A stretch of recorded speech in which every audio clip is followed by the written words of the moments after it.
결국 중요한 건 본질이거든요. 삼성이 이제 본질이 뭐냐면 결국 메모리 반도체입니다. 그동안에는 뭐 다 잘하고 싶었던 거죠. 시스템 반도체도 잘하고 싶고 어드밴스드 패키징도 잘하고 싶고 파운드리도 잘하고 싶고 그래서 어떤 역량들이 많이 분산된 측면들이 있었는데 예. 지금은 이제 선택과 집중 뭐 그런 쪽을 다 포기하겠다라는 건 아니지만 단기적으로는 선택과 집중을 하는 것 같습니다. 메모리 사업의 경쟁력 회복만으로도 지금의 주가는 충분히 설명될 수 있지 않을까라고 생각하는 거죠.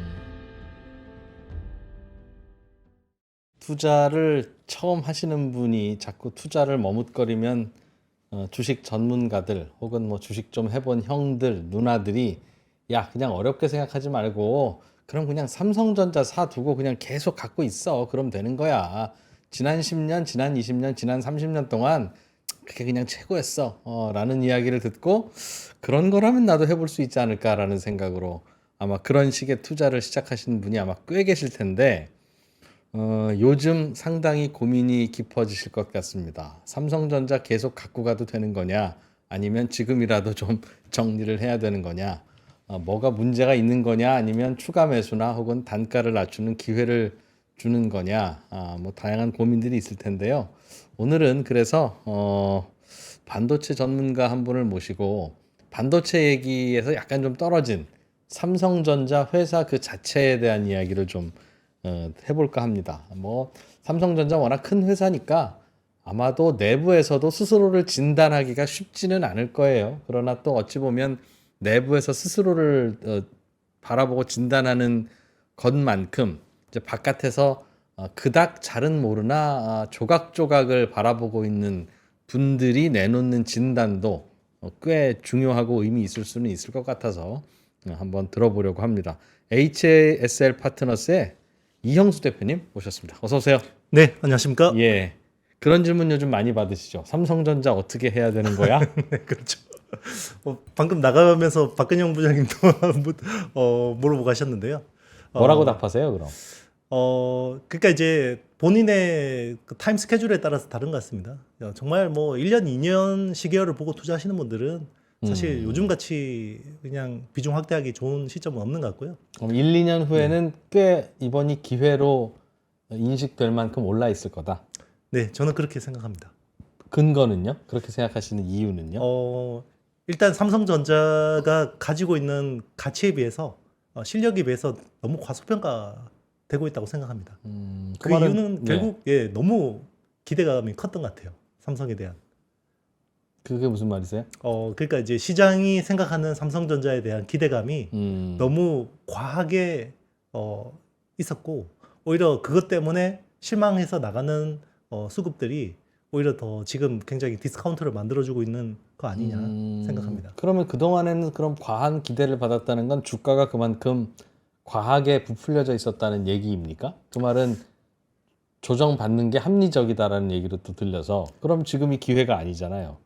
그렇죠. 약간 그 긴 시계열로 보면 한 지난 뭐 1년, 2년 동안 삼성전자가 과한 밸류를 받은 적은 없는 것 같아요. 근데 한 1개월, 2개월의 타임 스케줄을 보면 그 사이에는 좀 기대감이 과했던 것 같습니다. 최근 1, 2개월 사이에? 네, 맞습니다. 그 얘기 좀 조금만 그럼 더 해봐 주시죠. 그게 왜 그러냐면 예. 불과 한 달, 두 달 전에 뉴스들을 보면요. 커머디티 디램, 그러니까 삼성전자가 지금 하고 있는 전통 디램 이익률이 HBM의 이익률을 뛰어넘을 거다. 이런 뉴스들이 되게 많이 나왔어요.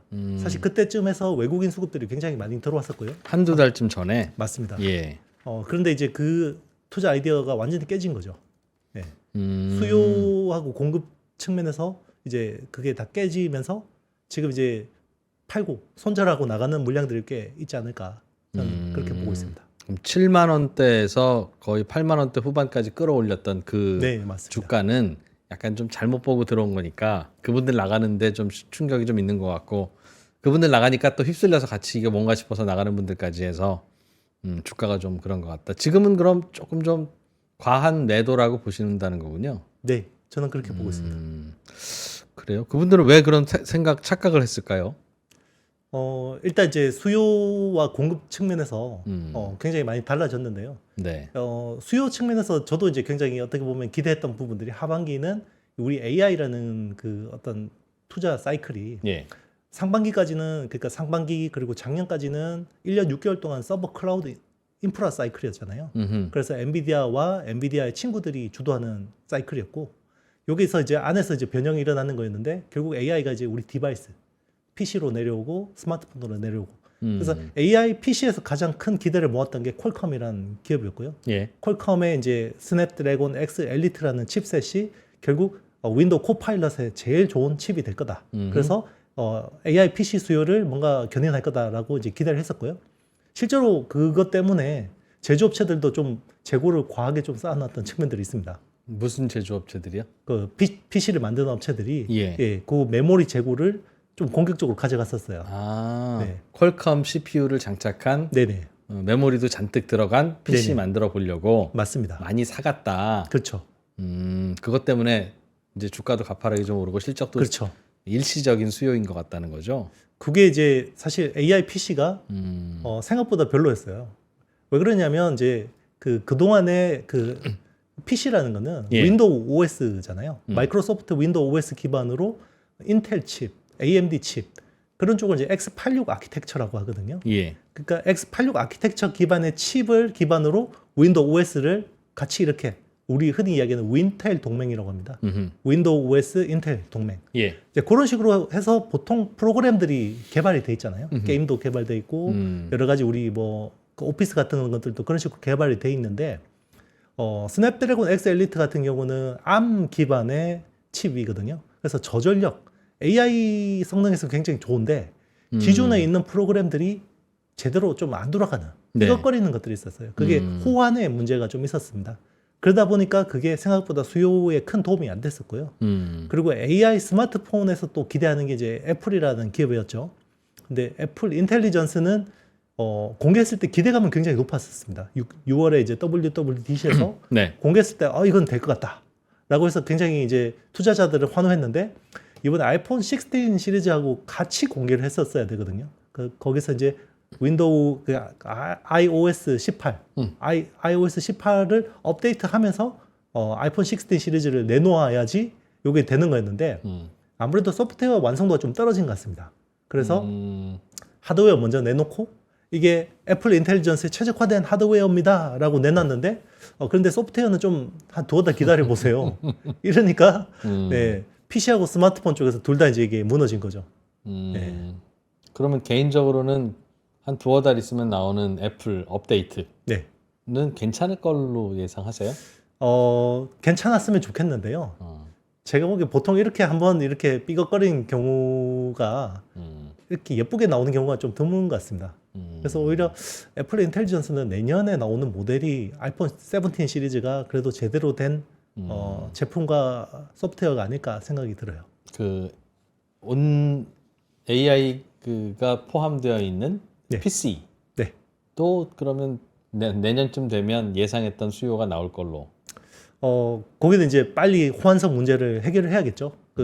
마이크로소프트도 문제를 해결해야 될 것 같고, 그리고 이제 퀄컴 같은 칩 업체들도 빨리 이제 그런 호환성의 문제를 해결해야 되는데. 호환성의 문제라면 기존에 이제 x86 기반으로 어떤 만들어진 프로그램들이 ARM 기반으로 돌아가면 약간 버그들이 생깁니다. 네. 게임이 잘 안 돌아간다든지 아니면 금융 거래가 안 된다든지 이런 것들을 빨리 해결해 줘야 되죠. 중간에 에뮬레이터라고 하는 그런 호환 프로그램들을 매끄럽게 이제 어느 정도 쓸 수 있게 만들어 줘야 됩니다. 그러니까 인공지능 기능을 강화하기 위해서 도입하면 기존 프로그램 잘 안 돌아갈 수 있다는 맞습니다. 얘기군요. AI는 잘 돌아가는데 기존의 프로그램들이 좀 문제가 생길 수 그런 있습니다. 보완을 좀 하는데 시간이 좀 걸린다. 그렇죠. 그럼 그거 다 되고 나면 예상했던 D램 수요도 많이 올라오고 그렇죠. 그럴 걸로 보신다는 거예요? 그렇게 기대를 하고 있습니다. 그런 기대가 예상대로 갈 수도 있지만 안 된다면 어떤 변수 때문에 안 될 걸로 마음에 걸리는 변수는 뭐가 있으세요? 일단 지금 우리 내구 소비재잖아요. PC나 스마트폰은 그러니까 개인들이 사는 거죠. 일반인들이. 근데 지금 사실 반도체 수요를 지탱하고 있는 거는 기업들이 사는 거거든요. B2B입니다.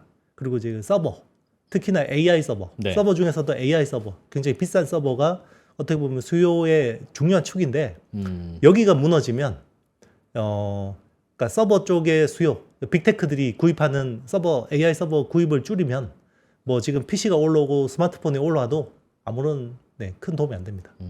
그게 버텨주면서 이제 내구 소비재들의 수요가 살아나야 됩니다. 근데 그 살아날 때쯤 되면 그 전후로 그 이른바 빅테크들의 서버 투자 수요는 줄어들 수도 있는 분위기니 그게 그게 좀 이제 걱정이라는 거죠. 나쁜 거죠. 만약에 인공지능에 대해서. 알겠습니다. 오늘은 그 삼성전자 얘기 좀 해볼까 하는데요. 그냥 별거 아니야. 뭐 이러다가도 또 다시 되는 거지라는 분도 있으나 아무래도 예전의 삼성전자 같지가 않아라는 이야기. 특히 이제 HBM 못 따라가는 거 계속 보면서 이거 좀 이상한 거 아니야? 삼성전자도 좀 늙었나? 이제 기본적으로 기업의 전체적인 어떤 사이클이 지금 드는 거 아닌가 하는 그런 걱정도 좀 나오는 것 같더군요. 어떻게 판단하세요? 일단 저도 그동안은 제가 경험했던 삼성전자는 저도 이제 거의 한 18년 동안 삼성전자를 봤거든요. 삼성전자가 잘 될 때를 주로 많이 봤었던 거고 그게 결국은 어떻게 보면 바이어스가 있었던 것 같습니다. 그래서 이번에 삼성전자가 굉장히 어떻게 보면 상황이 안 좋아짐에도 불구하고 이거는 일시적인 영향일 거라고 많이 생각했는데 이제 이 정도까지 오면 뭔가 구조적으로 문제가 있었다고 이제 생각을 해야 될 것 같고요. 그래서 저도 이제 거기에 대해서 굉장히 많은 고민을 하고 이제 여러 사람들한테 이야기를 많이 들어봤거든요.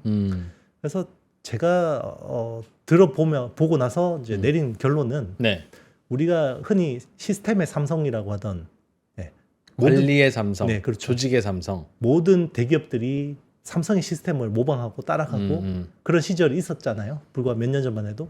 그게 상당 부분 망가졌다라고 이제 내부에서 굉장히 많이 이야기들이 나오고 있습니다. 그래요? 내부에서 어떤 이야기 나오는데요? 그러니까 제가 보기에는 삼성전자의 지금 인력 구조나 아니면 어떤 채용하는 인력들이 예전보다 뭐 이렇게 퀄리티가 떨어진다라는 생각은 안 들어요. 인력들이 나쁘지 않습니다. 굉장히 똑똑한 분들이 많이 계시는데 그분들이 뭔가 마음껏 일할 수 있는 모티베이션을 동기부여를 못 주고 있다라는 느낌이 들어요. 그게 결국은 뭔가 삼성이 가장 잘했던 내부 보상 체계 그리고 일하는 시스템에 대한 것들이 상당 부분 망가져 있지 않나라는 생각이 들어요. 무슨 사례나 이런 것도 좀 들리던가요? 실제로 이제 지금 그 HBM이 어떻게 보면 엔비디아 코어 테스트가 안 나는 부분들이 결국 그 어떤 엔비디아가 요구하는 프로토콜에 맞게 뭔가 이걸 만들어주지 못하는 것들이거든요.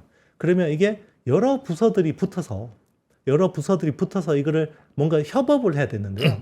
이 부서 이기주의들이 너무 심각한 것 같습니다. 그래서 어떤 부서는 우리가 하기로 한 거는 여기까지니까 그 다음에 대한 것들은 니들이 또 던져버리는 거죠. 그러면 이제 그러니까 이 프로젝트에 대해서 각 부서들의 평가는 굉장히 좋게 나왔어요. 각각 세분화에 대해서 부분들은. 근데 이걸 종합해서 보면 안 나오는 거죠. HBM 만드는데? 네네. 예를 들면 그런 부분들이 있었고요. 그리고 이제 마하원이라는 프로젝트가 최근에 삼성 시스템 LSI하고 이제 네이버가 협업해서 하는 이제 그 ASIC 칩이죠. 이제 네이버가 쓰는 AI 반도체 프로젝트가 있었는데 그게 이제 최근에 중단이 됐다라는 뉴스 보도가 있었습니다. 원래 처음 나왔을 때는 약간 이제 양측 다 아직까지는 뭐 유보적인 상황이라고 했는데 최근에는 이게 약간 정리가 되는 이제 뭐 분위기로 가고 있는 것 같아요. 접는다는 거죠? 네네. 예. 그래서 이거 개발할 때도 저도 이제 많은 이야기들을 들었었거든요. 사실 그때는 마하원의 그 프로세서와 그 메모리의 그 어떤 이 구조가 굉장히 중요한데 보통 우리가 엔비디아 GPU 같은 경우는 HBM이라는 메모리를 같이 쓰잖아요. 근데 마하원은 그냥 기존의 LPDDR이라는 D램을 썼었습니다. 그래서 굉장히 마케팅으로 강조한 게 이게 저전력이기 때문에 굉장히 효율적이다라고 이야기했었는데 내부에서 들은 이야기는 조금 달랐거든요. 그게 이제 시스템 LSI 쪽, 그러니까 시스템 반도체 사업부와 메모리 사업부 간에 뭔가 알력들이 있었거든요. 이거에 대한 성과에 대한. 근데 이제 이거를 누가 주도해서 가져갈 거냐라는 부분에서 약간 갈등이 있었었고 그것 때문에 서로 시너지 효과를 내기는커녕 오히려 마이너스 효과를 냈다라는 내용을 저도 좀 들었었습니다. 이게 뭐 정확한 원인이 그거 인지는 모르겠지만 예전 같으면 삼성이 굉장히 매끄럽게 돌아가는 시절이었으면 이런 잡음이 나왔을까라는 생각이 드는 거죠. 제품 하나 만들려면 서로 협업을 해야 되는데 늘 그래 왔을 텐데 그렇죠. 최근에는 그 협업이라는 게 잘 안 되는 것 같다. 맞습니다. 그 협업이 안 되는 근본적인 기저에는 어떻게 보면 성과에 대해서는 보상이 있고 어떤 문제에 대해서는 책임이 따르는 신상 필벌이 어느 정도 망가진 거 아니냐.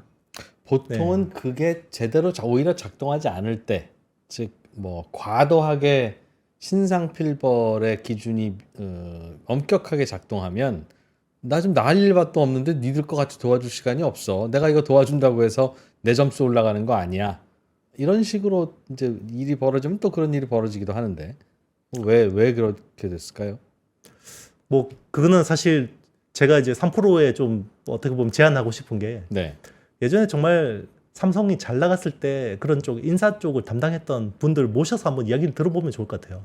예를 들면 뭐 이근면 사장님 같은 경우 뭐 이제 삼성에서 HR 쪽을 굉장히 시스템을 셋업하는데 큰 역할을 했던 분들 뭐 이런 분들 이야기를 들어보면 그때하고 지금이 뭐가 달라졌는지 정확하게 이해할 수 있을 거라고 생각하는데 요즘 뭐가 문제인지도 네네. 와서 뭐 후배들이 얘기하고 할 테니까. 네네 맞습니다. 그래서 그런 부분들이 지금은 어떻게 보면 지금 내부 분위기는 이게 뭐 전반적인 분위기라고 할 수는 없을 수도 있겠지만 굉장히 좀 조심스럽긴 합니다. 이거는 예. 남의 회사 이야기이기 때문에. 근데 이제 똑똑한 분들이 예전 같으면 내가 이거를 완전히 내가 주도를 해서 손 들고 제가 해보겠습니다. 너가 하면 이게 잘 됐을 경우에는 이제 임원 달고 안 됐을 경우에는 뭐 이제 페널티 받고 이게 이제 명확했다라는 거예요. 예. 근데 요즘에는 이제 그런 게 잘 작동하지 않고 오히려 굉장히 어떻게 보면 정치적인 상황으로 괜히 뭐 이렇게 나서면 그냥 독박 쓰는 분위기. 그래서 굳이 내가 이거를 일을 안 만들려고 하는. 뭔가 으쌰으쌰하는 분위기가 맞습니다. 없어졌다는 거군요. 그렇죠. 그냥 관료화되고 공무원 조직화되고. 그래요. 그렇죠. 그런 이야기들을 이제 한두 군데에서 들은 게 아니라 굉장히 여러 군데에서 들었습니다. 네. 그게 인사 쪽의 문제라고 해야 되나요, 그러면? 그게 이제 뭐 인사로 나타나는 거겠지만 결국은 이제 예전에 어떻게 보면 삼성이 굉장히 세련됐던 그런 시스템들이 제대로 작동하지 않는 거 아니냐. 이제 이런 의심이 드는 거죠. 인사에서 인사라는 건 누구를 어느 쪽으로 보내고 하는 그런 걸 텐데. 그렇죠. 그거 뭐 평가에 대한 부분들도 사실 인사인데요. 대표적인 단적인 예를 한번 들어보면요. 네. 사실 이제 삼성같이 큰 기업에서는 구매 부서가 굉장히 큰 힘을 가집니다. 예. 뭐 예를 들면 거기에 뭐 대리, 과장도 연간 구매하는 금액이 뭐 몇천억 되거든요. 네. 그러면 이제 사실 이게 어떻게 보면 굉장히 어떻게 부정이나 어떤 인치나 이런 부분들이 끼어들 뭐 여지들이 이권이 많잖아요. 있을 수 있죠, 그죠? 실제로 다른 대기업들 뭐 제가 어떤 거론하진 않겠습니다만은 몇몇 대기업들 같은 경우는 그 구매 쪽에 있으면 윗선에서 굉장히 많은 압력들이 들어옵니다. 청탁도 들어오고 뭐 나 사돈의 팔촌인데 여기 한번 좀 검토해봐. 만나봐라. 네, 막 이런 식으로 해서 실제로 그런 식으로 거래가 되는 경우도 되게 많고요. 그래서 뭐 어떤 기업 같은 경우는 신규 거래하려면 뭐 사돈의 팔촌 인맥이 없으면 안 된다. 이런 것도 있고 그런데 사실 그런 것들을 굉장히 제일 깔끔하게 잘했던 기업이 삼성전자거든요. 삼성전자가 그러면 왜 구매 부서가 그렇게 투명하게 잘 됐냐면 예전에는 사실 구매 부서에 오는 분들이 임원을 다는 경우가 굉장히 드물었어요. 그게 무슨 말이에요? 보통 이제 삼성이란 그룹에서 그 임원을 가기 위해서 가장 좋은 코스들이 있잖아요. 그 알짜직들이 있잖아요. 그게 네. 이제 보통은 재무통이나 재무나 아니면 뭐 인사 뭐 이런 쪽이 이제 보통 이제 임원으로 가기 위한 거기 부장 자리는 맡아야지 임원으로 가기 위한 코스였는데 사실 구매 부서는 그냥 부장에서 보통 끝나는 경우가 많았었거든요. 그게 예전에 우리 그 이건희 회장 때 애니콜 화영식 하고 막 그때쯤에서 특히나 이제 무선 사업부나 이런 쪽에 구매 부서에 오면 잘하면 임원을 시켜주기 시작했어요. 그러니까 그 전에는 그냥 적당히 이제 월급 받고 내가 내 임기 동안 잘 있다가 나가야겠다라고 어차피 곧 못 벗을 거니 네네. 이거를 투명하게 하든 엄격하게 하든 그게 무슨 상관이냐. 그렇죠. 적당하게 적당히 이제 해먹다 나가면 되지. 좋은 게 좋은 거다 이런 거였는데 그때부터는 임원이 되고 싶은 사람들이 구매 부서로 오기 시작하면서 아, 그러니 예. 경력 관리를 하는군요. 구매부서 맞습니다. 안에서. 커리어를 관리하기 시작한 거예요. 그러니 예. 흠잡힐 짓 안 하고. 그렇죠. 음, 그러면서 그 삼성의 구매가 굉장히 어떻게 보면 협력사들 입장에서는 골치 아파졌네. 네, 약간 예전 정말 이빨도 안 들어간다 이런 이야기가 나올 정도긴 했는데 그게 10년 전 이야기이긴 합니다만은 그리고 이제 구매 팀장이 뭐 부사장급 이어서 사장급으로 오기도 하고요. 뭐 김재곤 사장 같은 경우 구매 팀장인데 사장급 네, 부서장이 오기도 하고 그런 식으로 이제 그게 사실은 시스템이거든요. 네. 거기서 뭔가 중요하다 그러면 그리고 뭔가 삼성이 일을 벌릴 때가 있잖아요. 막 대표이사가 막 뭔가 질러야 될 때가 있잖아요. 투자도 하고. 네. 그럴 때는 보통 기획통을 뭔가 전면에 내세웁니다. 예. 기획 출신의 그런 사람들을 많이 내세우고요. 이게 너무 벌렸다. 이거 이제 뭔가 수습이 필요하다. 그럴 때는 또 재무통을 또 전면 배치해서 정리를 하거든요. 네네. 예. 그게 결국 시스템이잖아요. 그렇죠. 그 인사를 통해서 이런 식으로 이제 조정하는 건데 그게 굉장히 잘 먹혔었어요. 그때는. 네. 근데 요즘에는 사실 그런 것들이 잘 안 보이는 것 같습니다. 그런 탄력 있는 움직임이 안 보이는 거다. 그렇죠. 이런 얘기 듣다 보면 뭐가 문제지라고 하면 결국은 그럼 리더가 문제인 건가? 뭐 리더야 사실 뭐 모든 책임 다 그쪽으로 가는 거니까 그쵸. 이런 얘기 들으면 억울할 수도 있긴 있는데. 그러니까 이제 사실 삼성이라는 그 회사가 너무 거대한 회사잖아요. 네. 사실 종합 IT 회사라고 봐야 되잖아요. 반도체 부문도 있고 세트 부문도 있고 가전도 있고 사실 전장 부문도 있고 디스플레이 사업도 있잖아요. 그러니까 너무 큰 기업이다 보니까 이제는 이렇게 한 덩어리로 있어서 시너지를 낼 때가 분명히 있기는 있겠지만 이게 이제 뭔가 효율을 내기에는 뭔가 한계에 다다른 거 아니냐. 이게 뭐 한 사람의 뭔가 뭐 어떤 영웅적인 의지나 이걸로 뭔가 효율이 낼 수 있는 거냐. 이건 좀 뭔가 근본적인 고민을 할 필요가 몇 있을 년 것 같습니다. 전까지만 해도 그래도 그게 돌아갔던 기업인데. 맞습니다. 근데 이제 전방 시장이 너무 바뀌었잖아요.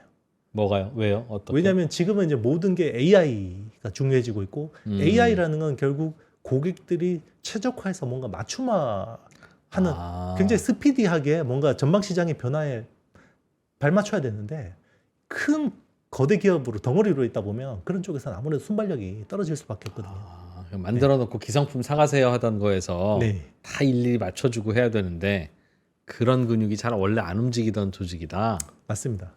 그런 시대에는 오히려 이게 효율적일 수도 있었겠지만 네. 지금 시류에는 좀 맞지 않는 거 아니냐라는 이제 고민이 필요하다는 거죠. 그냥 이대로 싱크할 수도 있겠네요. 말씀하신 대로 다시 그 뭐 고객 맞춤형 반도체가 사라지고 기성품 파는 시대가 다시 오겠습니까? 어디? 다 그거는 쉽지 않다고 봐야겠죠. 네. 예. 마치 피처폰 시대가 스마트폰 시대를 건너서 다시 돌아온다라는 거하고 똑같은 거니까 그건 쉽지 않을 것 같으니까 물론 뭐 지금의 뭐 체제에서 뭐 새로운 혁신의 포인트를 찾아내는 것도 방법이겠지만 여러 가지들을 이제는 뭐 정말 이제 제로 베이스에서 고민해야 되지 않을까. 뭔가 효율을 찾아내기 위한 알겠습니다.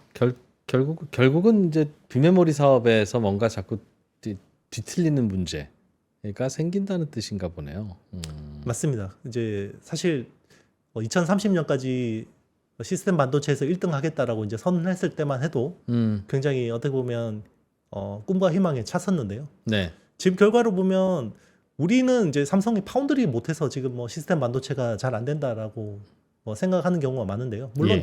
뭐 TSMC하고의 공정 경쟁력에서 뒤처진 부분도 큽니다만은 우리가 또 간과하는 부분이 삼성의 설계 능력, 예, 반도체를 설계하는 능력도 굉장히 뛰어났거든요. 예. 삼성은 왜냐하면 삼성이 설계하는 AP 엑시노스라는 애플리케이션 프로세서도 예. 퀄컴 못지않은 성능을 냈었습니다. 불과 몇 년 전만 해도 거의 이제 퀄컴하고 경쟁할 수 있는 칩이었는데 지금은 이제 퀄컴한테 밀리고 있고 심지어 이제 같은 회사의 무선 사업부에서조차도 지금 재작년 같은 경우는 엑시노스를 한번 건너뛰었잖아요. 예. 예, 그래서 퀄컴 칩을 100% 썼었고 작년에 올해 내놓은 거는 이제 물론 이제 같이 썼지만 하이엔드 라인업에는 다 퀄컴 칩을 썼거든요. 지금 나오는 이야기는 내년에는 그 갤럭시 25 시리즈에는 또 엑시노스가 빠질 수 있다는 이야기까지 나오고 있습니다. 예, 그만큼 이제 뭔가 칩 설계 능력에 대해서 예전 같지 않다라는 또 걱정이 있고 그리고 이번에 마하1 프로젝트가 엎어진 것도 결국은 삼성이 설계를 좀 미흡했던 거 아니냐라고 이제 뭐 의심도 할 수 있는 거죠. 그런 의심이 합리적이라고 보세요? 저는 한 원인은 될 수 있다고 생각합니다. 물론 이제 뭐 그게 100% 공정이 안 돼서 그렇다고는 좀 생각하기 어렵죠. 근데 인터뷰 초반 무렵에 제가 요즘 삼성전자 주가 왜 이래요? 어떻게 해야 돼요? 라고 물었을 때는 지금 사두시면 1, 2년 후에는 좋은 기회였다는 걸 깨닫게 될 겁니다라고 하셨는데 그 뒤에 말씀하시는 건 삼성전자가 수렁에 빠지고 있는 것 같습니다라는 말씀이라서 그럼 그 두 가지는 어떻게 연결이 되는 거지? 라는 생각이 드는데요. 결국 중요한 건 본진이거든요. 삼성이 이제 본진이 뭐냐면 결국 메모리 반도체입니다. 네. 근데 이제 그동안에는 뭐 다 잘하고 싶었던 거죠. 시스템 반도체도 잘하고 싶고 뭐 어드밴스드 패키징도 잘하고 싶고 뭐 파운드리도 잘하고 싶고 그래서 어떤 역량들이 많이 분산된 측면들이 있었는데 예. 지금은 이제 선택과 집중 일단 단기적으로는 뭐 그런 쪽을 다 포기하겠다라는 건 아니지만 단기적으로는 선택과 집중을 하는 것 같습니다. 그래서 단기적으로는 메모리 사업의 경쟁력 회복만으로도 지금의 주가는 충분히 설명될 수 있지 않을까라고 생각하는 거죠. 이 정도 내려왔으면 맞습니다. 파운드리 뭐 못 하더라도 그렇죠. 없다고 생각하더라도 사실 이 밸류는 과도하게 빠져 있다 이렇게 생각이 드는 거죠. 그러나 예전의 영광을 다시 얻으려면 이것저것 고쳐야 될 건 많다. 그렇죠. 그냥 주가만 좀 많이 빠져 있다는 뜻이군요. 그렇죠. 이제 회사가 안 좋은 것도 맞는데 근데 그보다 더 심하게 주가가 빠져 있으면 메리트가 있는 거죠. 그런데 회사가 안 좋으면 주가는 그보다 더 심하게 빠지는 게 일반적이고 그런 회사 많지 않습니까? 뭐 PBR이 1보다 낮은 회사들이 우리나라 하나둘이 아닌데 그런 회사들에게도 똑같은 잣대를 대면 회사가 좀 안 좋아지긴 했습니다만 이렇게까지 빠질 주가는 아닌데라고 설명을 할 수 있는데 주가가 다 거기가 있잖아요. 그럼에도 불구하고 예. 작년 대비해서 작년에 엄청난 적자를 내던 회사가 올해 그래도 분기에 10조 이익을 내는 회사잖아요. 그런 거 치고는 너무 지금 과하게. 네. 알겠습니다. 네. 알겠습니다. 하여튼 다 이 모든 게 다 엔비디아 때문이죠, 사실은. 그죠? 삼성 입장에서 보면 한 중요한 원인 중에 하나죠. 네. 물론 내부에 문제가 있긴 합니다만 하여튼 외풍의 원인은 엔비디아 때문이죠. 엔비디아가 결국 뭐 인공지능 바람을 타고 그런 CPU를 만들어서 이제 팔기 시작하고 거기에 맞는 메모리 좀 갖고 와봐라고 하니까 삼성은 못 갖고 가고 그래서 이 사달이 난 거잖아요. 맞습니다. 뭐 사건으로 보면 그게 맞을 수도 있죠. 근데 이제 뭐 그게 본질적인 이유는 아니겠지만 중요한 이벤트. 세상이 어떻게 바뀌어도 적극적으로 대응은 해야죠. 그게 삼성전자의 본분이긴 맞습니다. 한데 삼성이 잘 나갈 때는 그런 게 다 다 됐거든요. 네. 그런데 요즘은 인공지능 업계에서도 엔비디아 칩 저거 비싸서 못 쓰겠다. 언제까지 저렇게 쓰냐. 그래서 뭔가 좀 성능 좋은 또 다른 엔비디아 칩 아닌 다른 칩 좀 만들어 보자라는 움직임이 많다고 하더군요. 최근에 뭐 삼성전자가 투자한 회사 중에는 텐스토렌트라는 회사도 전혀 다른 방식으로 인공지능 칩 만들어 보겠다고 하고 이런저런 움직임들이 좀 있어요. 어떻게 받아들여야 됩니까? 그래도 엔비디아예요? 아니면 결국 그렇게 다변화되기는 할 것 같아요. 그럼에도 불구하고 향후 5년 뒤에 10년 뒤에 엔비디아의 점유율이 60% 밑으로 가는 것은 상상이 안 됩니다. 아직까지는. 그러니까 저는 엔비디아가 90% 차지하고 있는 시장 점유율 차지하고 있는 상황은 비정상적이라고 생각해요. 네. 이거는 폭발하는 산업에서는 말이 안 되는 거거든요. 그러면 결국 뭐 우리 뭐 자체 설계 칩들 ASIC이나 아니면 AMD의 MI300X 같은 칩들이 결국 시장 점유율의 일부분은 차지할 거라고 보고 있는데, 근데 적어도 지금의 TSMC가 파운드리 시장에서 차지하고 있는 점유율 정도의 주도권은 가지고 가지 않을까 생각합니다. 엔비디아가? 네네, 맞습니다. 그거는 왜요? 왜냐하면 엔비디아가 지금 강력한 거는 단순히 칩이 좋아서가 아니거든요. 칩뿐만 아니라 이 칩을 기반으로 쓸 수 있는 것들이 너무 많아요. 개발 인프라 운영 체제. 맞습니다. 쿠다라는 쿠다. 소프트웨어 생태계도 있고요. 그리고 이걸 기반으로 총 코스트, 토탈 이제 코스트를 줄여줄 수 있는, 이 칩 자체는 비싸지만 네.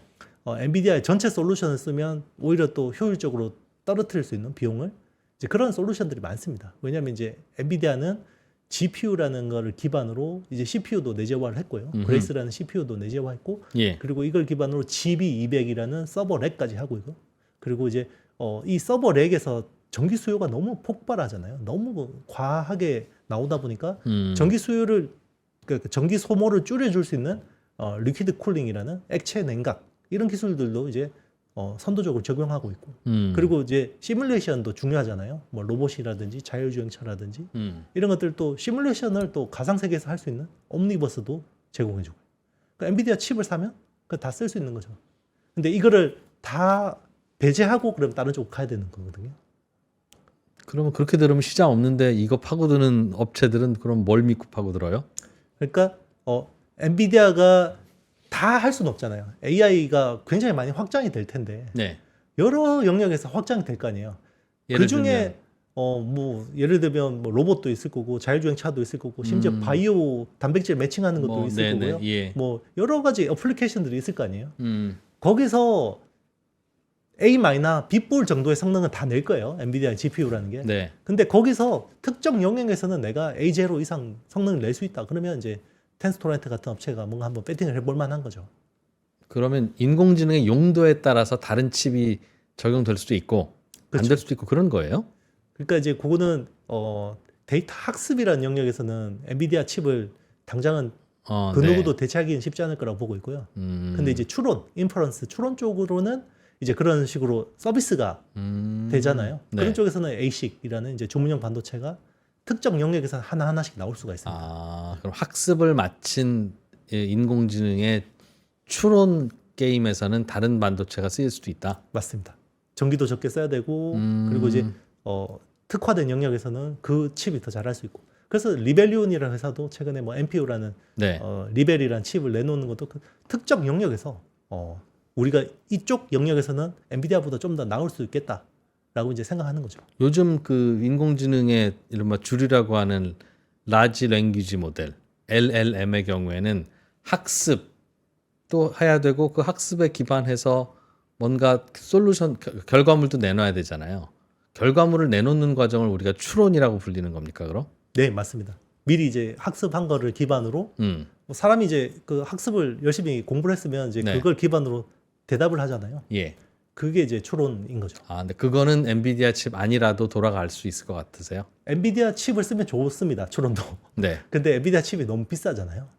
그러니까 이제 예를 들면 뭐 아마존 같은 회사가 이제 세계에서 제일 큰 클라우드 서비스 업체잖아요. 그러니까 엔비디아 칩을 가지고 서비스를 할 때 만약에 100이라는 비용이 나온다, 단가가 나온다 그러면 예. 이런 ASIC으로 대체를 하면 그거를 절반 혹은 4분의 1 수준까지 떨어뜨릴 수 있다는 것들을 보여줬어요. 그게 이제 인프런시아나 트레이니움 같은 칩들을 활용해서 했는데 이제 다만 여기도 번거로움이 있습니다. 쿠다를 쓸 수 없기 때문에 쿠다에 있는 소스 코드들을 다 일일이 번역해서 다시 올려줘야 됩니다. 어쨌든 그 기술적인 것은 네네. 잘 모르겠는데 어쨌든 그러면 새로운 반도체들의 자리는 있을 것 같다는 거예요. 네, 추론 시장이 커지면 근데 앞으로 추론 시장이 네. 커지지 않겠습니까? 학습이야 이제 대체로는 다 됐다고 그러는 것 같던데요. 소스가 더 이상 없어서 배울 게 없어요 이제는. 이제 그렇게 주장하시는 분들도 있고요. 예. 뭐 최근에 이제 에포크 AI라는 데서 이제 그렇게 이야기를 했어요. 왜냐하면 컴퓨팅 파워, 그러니까 학습을 하는 컴퓨팅 파워 발전 속도가 너무 빠르다 보니까 네. 내년 되면 빅데이터가 부족할 거라는 거거든요. 이제 사람이 만들어낸 이제 데이터 가지고 학습할 게 없다라는 거거든요. 예. 이제 그러면 결국은 그러면 퍼블릭 빅데이터 말고 프라이빗 빅데이터 쪽으로 갈 수밖에 없거든요. 그럼 프라이빗 빅데이터는 이제 애플이나 이런 업체들이 사용자 빅데이터. 네. 우리 그 손에 잡히는 경제에서 선배님하고 항상 이야기했던 게 결국 그거였잖아요. 네. 그래서 프라이빗 빅데이터를 가지고 학습할 수 있도록. 그러니까 그거는 이제 비정형, 비식별 데이터를 해야겠죠. 이게 누구인지 특정되면 안 되니까. 그럼 그렇게 해서 나오는 데이터들을 또 학습을 하면 성능이 많이 좋아질까요? 즉 지금까지 만들었던 데이터면 그냥 인류가 갖고 있고 말하고 생각하고 하는 게 거의 에브리띵이지. 또 내년에 형수 대표님이랑 제가 통화하는 내용까지도 더 추가로 해놓으면 더 똑똑해지고 그럴까 싶은데요. 결국 AI 업체들이 정말 이렇게 군비 경쟁을 하는 거는 내가 제일 좋은 AI 만들어서 그렇죠. 다 먹고 싶은 다 먹고 거잖아요. 싶다는 그게 거죠. 이제 AGI라고 하는 거거든요. 그러니까 범용 인공지능인데 이제 그거를 하려면 결국 갈 때까지 가보는 수밖에 없지 않겠습니까? 그렇겠네요. 네. 알겠습니다. 결국은 그러면 뭐 삼성은 지금 갖고 있는 고민을 결국 극복을 해야 되겠네요. 어떻게 하죠? 사람 바꾸면 될 일인가요? 그런데 이제 뭔가 그래도 긍정적인 부분도 보이고 있습니다. 일단 DS 부문장이 뭐 정말 전격적으로 중간 인사로 바뀌었잖아요. 예. 5월에 DS 부문장이 전영현 부회장으로 이제 바뀌었잖아요. 예. 그러면서 이제 나오는 게 사실 약간 파운드리 시스템 반도체 쪽으로 뭔가 힘을 빼는 느낌이 납니다. 오히려 이제 파운드리나 이런 이제 그 시스템 LSI 쪽은 조금 힘을 빼는 듯한 느낌이고 예. 오히려 본진인 메모리 쪽의 경쟁력을 회복하려는 그런 모습들이 굉장히 많이 나오는데 대표적인 사례가 최근에 삼성이 HBM4라는 차세대 제품을 개발하는데 TSMC하고 손을 잡았어요. 네. 그거는 사실 그 이전까지는 상상할 수 없는 거잖아요. 네. 그러니까 HBM이라는 제품이 더 중요하니까 그전에는 이거는 기본적으로 삼성의 시스템 LSI가 설계를 하고 그리고 삼성 파운드리에서 만드는 게 기본 그 전제 조건이었잖아요. 예. 근데 그게 아닐 수도 있다라는 거를 이제 보여준 거죠. 그래서 HBM 성능이 좋아질 수 있으면 뭐 저거하고도 손을 잡을 수 있다라는 게 달라진 스탠스인 거죠. 네, 맞습니다. 누가 가면 그게 되고 누가 앉아 있으면 그게 안 되고 그건 뭐에서 오는 걸까요? 그래서 인사가 만사이긴 한데 결국은 그 리더가 생각하는 가치인 것 같아요. 그건 정말 통찰인데 그건 정말. 네, 그렇죠. 그러니까 이제 그 전에 계시던 경계현 사장님도 나쁜 리더라는 평은 없어요. 굉장히 그분도 나름의 굉장히 좋은 리더십을 가지고 있었던 것 같습니다. 왜냐하면 그렇게 평가하시는 분들도 많은데 어떻게 보면 그 굉장히 강력한 리더십으로 뭔가 돌격 앞으로 할 때가 있고 그리고 이제 두루두루 이야기 잘 들어보면서 뭔가 거기서 뭔가 방향을 찾는 그 때가 또 필요하지 않습니까? 네. 예. 근데 이제 그게 좀 약간 매칭이 안 됐던 거 아닌가 생각하는 거죠. 그래서 뭐 중국 같은 데서도 보면 막 전쟁을 할 때는 강력한 리더십을 가진 군주가 필요한 거고요. 예. 그리고 통일하고 나면서 계속해서 강력하게 하면 백성들이 너무 가혹하게 살아야 되니까 약간 좀 이제 두루뭉술 약간 둥글둥글한 리더가 오는 게 좋은 거잖아요. 기업도 그런 것 같습니다. 그때 어떤 시즌에 따라서 필요한 리더십들이 좀 다른 것 같아요. 알겠습니다. 뭐 삼성전자에 돌아다니는 시중 이야기는 대충 그런 정도로 요약하면 되겠어요? 네. 또 어디 또 들으시는 얘기 있으면 와서 또 알려주세요. 네네, 알겠습니다. 엔비디아는 요즘 이슈가 뭡니까? 엔비디아는 이제 차세대 그 블랙웰? 플랫폼인 블랙웰이 잘 나오는 게 중요할 것 같고요. 일단은 뭐 블랙웰이 잘 나와야지 AI 사이클이 지금보다 덜 덜컹거리고 뭔가 갈 수 있을 거라고 생각하고 있고요. 그러니까 이게 그 안에서 AI 안에서 뭔가 주도주 교체가 있다고 하더라도 AI 반도체가 무너지면 안 됩니다. 우리나라는 뭔가 주도주가 기존 주도주가 무너지고 새로운 주도주가 나오고 이렇게 되는데 미국은 그렇게 가면 안 되거든요. 그러니까 이 AI라는 사이클 자체가 탄탄하게 뭔가 버텨주면서 거기서 새로운 스타들이 튀어나와야 되는데요. 이제 그런 것들이 사실 좀 보이고 있습니다. 미국은. 최근은 이제 AI 반도체, 그러니까 엔비디아를 중심으로 모든 스포트라이트가 집중돼 있었잖아요. 근데 이게 이제는 데이터 센터 쪽으로 좀 이제 확장이 되는 것 같고요. 그래서 데이터 센터 관련주들, 뭐 예를 들면 마블 테크놀로지나 아니면 오라클 같은 기업들이 최근에 좀 이제 물론 엔비디아하고는 아직까지 체급을 뭐 비교할 만한 기업들은 아니지만 나름의 이제 그런 쪽이 좀 주목받고 있고 그리고 이제 데이터 센터가 굉장히 대규모로 지어지다 보니까 네. 갑자기 미국 내에서 이제 전기 인프라에 대한 수요가 폭발하고 있습니다. 그러니까 2000년에서 2020년까지 미국 내에서 전기 수요 증가율이 그러니까 증가한 게 20년 동안 9%밖에 안 늘었었거든요. 근데 2020년에서 2040년까지 향후 20년 동안 늘어나는 전기 수요가 38%입니다. 전기 수요가 진짜 폭발하고 있거든요.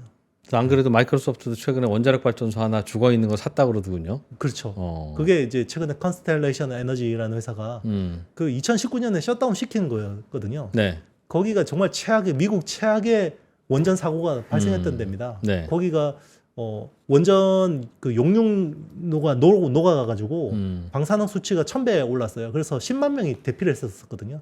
그 섬에서. 근데 그래서 이제 그 원자로를 폐쇄를 했었었고요.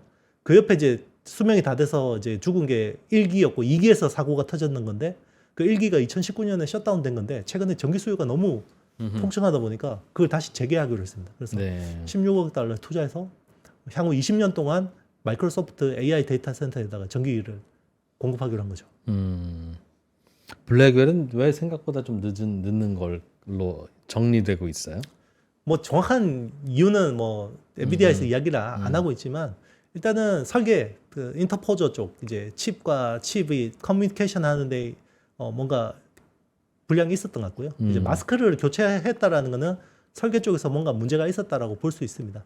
그리고 이게 칩 자체에서 전기 용량이 너무 컸던 것 같아요. 전기 용량이 너무 크다 보니까 잡아먹는 네네. 용량이 그거를 좀 이제 너무 거기서 그러면 이제 전기 사용량이 너무 크다 보니까 이 열이나 이런 부분들이 좀 이제 관리하는데 좀 한계가 있었던 거 아니냐. 그래서 그런 것들을 좀 이제 개조해서 이제 출하를 하는 것 같습니다. 그렇군요. 엔비디아는 그렇고 요즘은 자꾸 저도 그렇고 반도체 주식들은 많이 이미 올라 있어서 조금 최근 조정을 받았다고는 합니다만 근데 안 오른 반도체 회사가 하나 있잖아요. 인텔이라고. 네. 그래서 저 회사도 뭔가 꿈틀거리고 잘 되면 저거는 지금 사면 많이 먹겠다 하는 생각은 드는데 최근에 뭐 인텔을 가지고 이렇게 여기다 붙이고 저기다 붙이고 하는 그런 이야기가 좀 있는 모양이던데 어떻게 해석하세요? 일단 이제 인텔이라는 회사가 이제 퀄컴한테 인수된다라고 이제 최근에 월스트리트 저널에서 보도가 됐는데요. 예. 사실 반도체를 굉장히 오랫동안 봐온 저로서는 굉장히 낯선 상황이죠. 사실 반도체 역사는 인텔의 역사였거든요. 인텔 창업자 고든 무어가 사실상 뭐 반도체 역사 예. 무어의 법칙이라는 그런 이야기도 있었었고 그런데 이제 지금 퀄컴은 1985년도에 생긴 팹리스 기업이잖아요. 예. 근데 시가총액이 지금 2배 차이가 나거든요. 2배 이상 차이가 나거든요. 이게 정말 놀라운 거죠. 정말 퀄컴이 반도체에서 2배로 많다는 거죠? 그렇죠. 네. 퀄컴이 2배 많은 거고요. 정말 인텔의 최전성기 때는요. 지금 엔비디아 못지않았습니다. 그런 회사였는데 정말 진짜 추락하는 건 날개가 없다라는 생각이 들고 있고 아직까지 삼성전자가 인텔 정도까지는 아니지만 정말 여기서 정말 정신 안 차리면 정말 큰일 나겠다는 생각도 들어요. 인텔 꼴 난다. 네. 인텔의 생존, 부활 가능성은 어떻게 보세요? 일단 자체적으로 뭔가 경쟁력이 다시 좋아지기는 쉽지 않다라고 생각해요. 자생적으로는. 그건 왜 그렇게 보세요? 왜냐하면 이제 인텔이 하고 있는 그 기술 기반 자체가 이제 X86이라는 그 아키텍처 자체가 전력 소모가 많은 기술 방식입니다. 그렇기 때문에 AI 시대에 맞지 않아요. 그래서 이제 좀 한계가 있다고 생각하고 있고 그리고 인텔은 이미 지금 서버 쪽에 서버 칩 시장의 상당 부분을 거의 뭐 80% 가까이를 장악하고 있는 회사고요. 예. 그리고 PC 쪽에서도 상당 부분 점유율을 이미 많이 가지고 있어요. 그런데 이제 앞으로는 이제 이게 뭔가 더 점유율이 올라가기보다는 계속해서 뭔가 떼어줄 수밖에 없는 거죠. 그러니까 경쟁자들한테 계속 뜯길 수밖에 없는 상황이기 때문에. 예. 그래서 이제 유일하게 뭔가 이제 기대할 만한 포인트가 미국 정부를 등에 업고 미국 반도체 굴기에 천병이 되는 거였거든요. 근데 그것도 이제 미국 정부가 아무리 천문학적인 자금을 대어준다고 한들 자체적인 캐시플로우가 망가졌잖아요. 이제 분기별로 수조 원씩 적자가 나는 상황에서 아무리 미국 정부가 자금을 부어줘 본들 이건 밑빠진 독에 물 붓기거든요. 그러니까 이제 아마 뭐 이 인텔 자체적으로는 좀 한계가 있다고 생각해서 결국 그 퀄컴한테 미국 정부가 입김을 넣어서 좀 인수를 했으면 좋겠다라고 이야기하지 않았을까. 쟤 저러다 죽겠다. 네가 네가 좀 챙겨라. 그렇죠. 가능성은 있다고 보시는 거네요. 그럼 피인수 가능성은. 그러니까 이제 여기서 저는 전제 조건이 퀄컴의 자체 자금으로는 좀 한계가 있다고 생각합니다.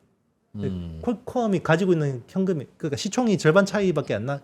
절반 이하이긴 하지만 그래도 뭔가 인수하려면 경영권 프리미엄도 줘야 되고 그러겠죠. 네.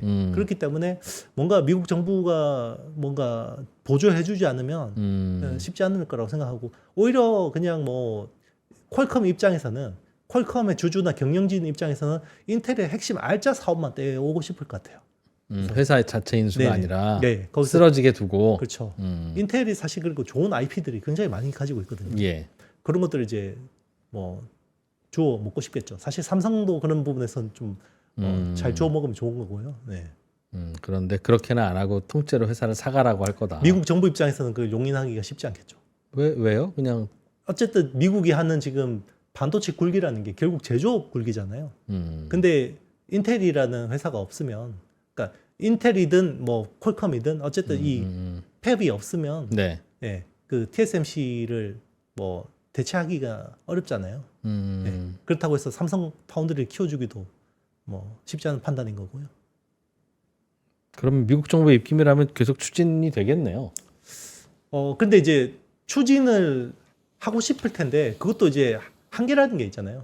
중국처럼 그냥 시장 경제를 무시하고 그냥 이제 돈을 부어주면 되긴 한데 미국이라는 나라가 그렇게 하기는 또 쉽지 않지 않습니까? 예. 신주를 발행해서 바꾸면 될 텐데.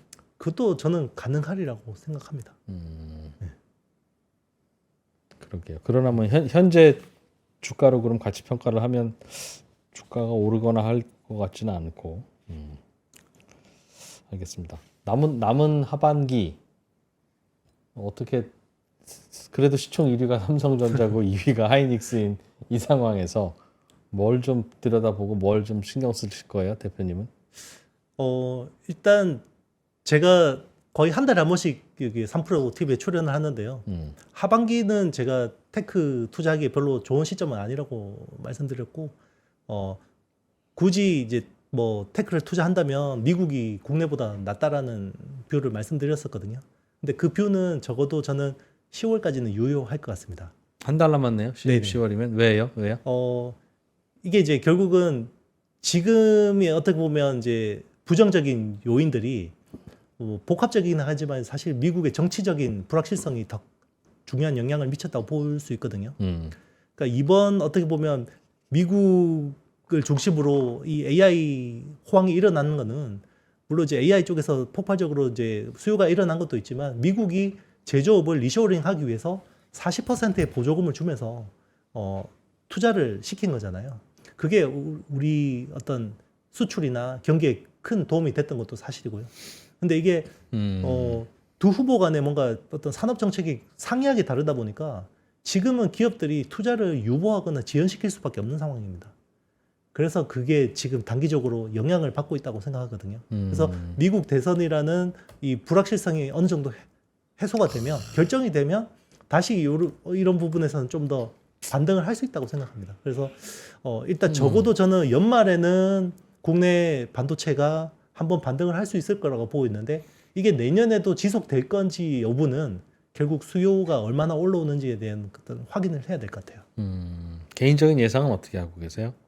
저는 뭐 회복됐으면 좋겠습니다만 일단은 트레이딩 관점에서는 저는 뭐 10월이나 11월에 지금 워낙 많이 빠져 있기 때문에 충분히 이제 기회가 있다고 생각하고 있고요.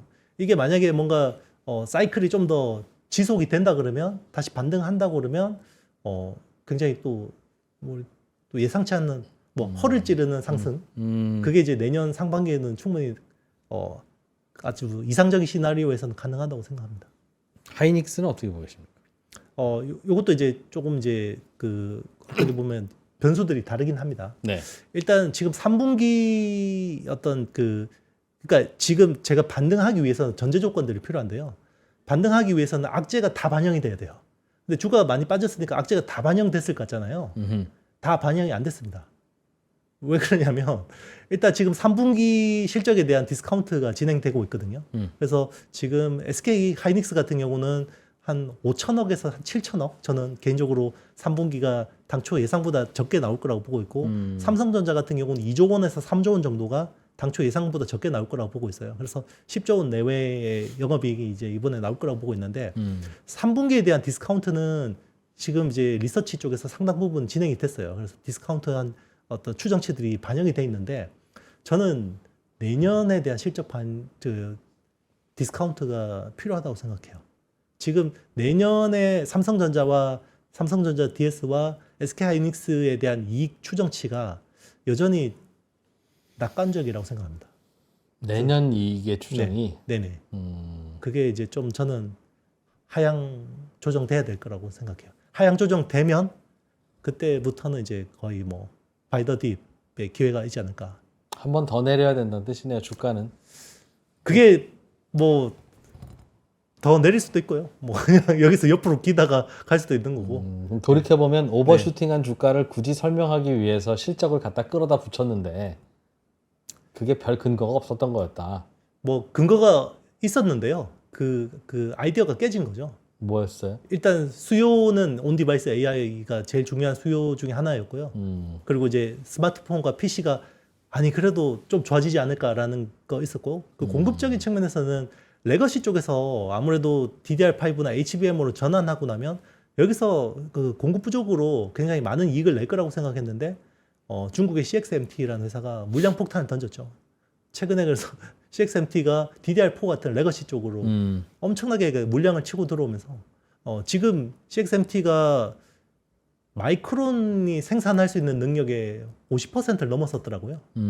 그리고 지금 월 16만 장 정도의 웨이퍼 투입 기준으로 캐파를 가지고 있고 연말에는 월 20만 장까지 보고 있고 근데 지금 마이크론이 연간 한 33만 장 정도 되거든요. 네. 그러면 거의 지금 내년에는 마이크론 수준의 캐파를 CXMT라는 창신 메모리가 네, 하게 되는 거기 때문에 이제 그러면 커머디티 쪽 특히나 이제 레거시 커머디티 쪽은 이제 거기서는 이제 오히려 이익 기여도가 거의 없다고 이제 봐야 되는 거죠. 그래서 내년 추정치에서 그걸 덜어내야 되는 겁니다. 결국은 중국의 디램 회사가 치고 올라오네요. 그게 변수네요. 그렇죠. 이 뭐 정말 순식간에 훅 들어오네요. 네. YMTC라는 이제 낸드 플래시 업체도 최근에 보면 기술 수준이 그 사이 많이 올라왔더라고요. 네. 알겠습니다. HSL 파트너스의 이형수 대표와 함께 들어봤습니다. 고맙습니다. 네, 감사합니다.